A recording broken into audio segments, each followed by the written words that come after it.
Chers frères et sœurs, le chapitre 6e de l'évangile de Saint Jean que nous venons d'entendre est un moment charnière dans la relation qui s'établit entre Jésus et ses disciples. Un moment charnière aussi dans la manière dont ceux et celles qui étaient témoins des signes que Jésus avait posés, des discours qu'il avait tenus, étaient sollicités dans leur liberté de croire ou de ne pas croire en lui. Jésus a donné un enseignement dans la synagogue de Capharnaüm qui a provoqué la surprise. Ses propos ont choqué ses auditeurs, d'où la réaction presque normale de ses disciples. Ce qu'il dit là est intolérable. On ne peut pas continuer à l'écouter. Posons-nous la question, quel est le contenu de son message? Ou qu'est-ce que Jésus a dit dans la synagogue qui a provoqué un tollé? Et là, je nous invite à revoir l'évangile d'hier.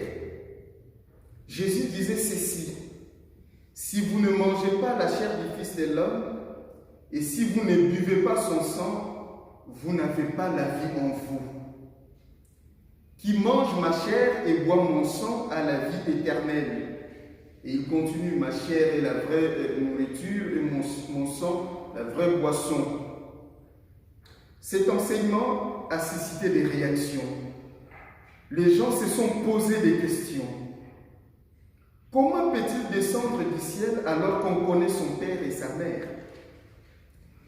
Tant que Jésus pose des gestes étonnants, tant qu'il nourrit la foule, guérit les malades, on le cherche. Mais dès qu'il montre son vrai visage, celui du Fils de Dieu, on les quitte. Parce que Jésus dit clairement qui il est, on le rejette. Acceptons-nous Jésus tel qu'il est, tel qu'il se révèle en nous ou tel que nous voulons qu'il soit. Même les disciples ne comprennent pas leur maître. Ils disent que cette parole est libre, âpre, dure, pénible, fatigante, difficile à supporter. Elle est choquante, grossière, fâcheuse. Qui peut l'entendre? Et oui, on peut être baptisé, on peut s'appeler chrétien sans avoir une bonne compréhension de Jésus. Ce qui est en jeu ici, c'est notre vision de Dieu.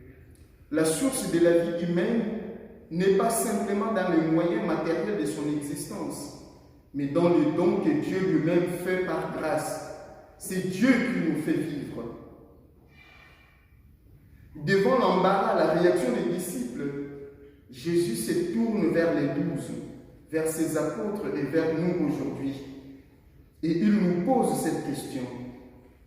Voulez-vous partir vous aussi? C'est comme s'il demandait si nous partageons le point de vue des disciples qui trouvent que ces paroles sont exagérées. Il demande si nous aussi, nous avons les yeux rivés sur les visibles. Et nous avons donc les yeux fermés sur l'invisible, sur sa dimension divine.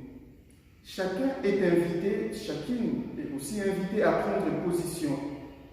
Chacun est appelé à opérer un choix qui doit orienter sa vie de façon profonde et durable. C'est là que se joue notre liberté et notre responsabilité. Et dans le cas de l'Évangile, le choix que nous avons à opérer, c'est de continuer à écouter Jésus ou partir comme ceux qui se servent de marcher avec lui. Il semble que pour nous aujourd'hui, le choix est difficile. Il est même très ambigu.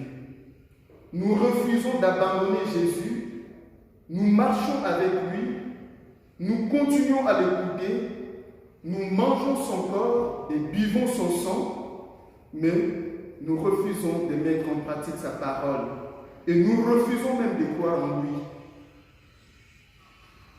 Sommes-nous vraiment chrétiens parce que Jésus est totalement le centre de notre vie? Voilà, il y a des questions que nous pouvons nous poser.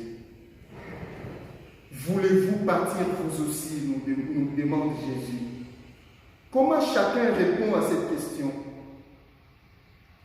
Peu importe la profondeur de nos réponses, le Seigneur dit, je le cite, « Personne ne peut venir à moi si cela ne lui est pas donné par mon Père. » Avons-nous le courage de dire avec Pierre, « Seigneur, à qui irions-nous? tu as non pas les paroles rudes, mais les paroles de la vie. Pour pouvoir les dire, il nous faut avoir la foi. C'est elle qui permet d'avoir les yeux qui ne voient pas comme le monde et des oreilles qui entendent des mots inconnus de Dieu. Que le Seigneur nous bénisse et qu'il soit avec nous. Amen.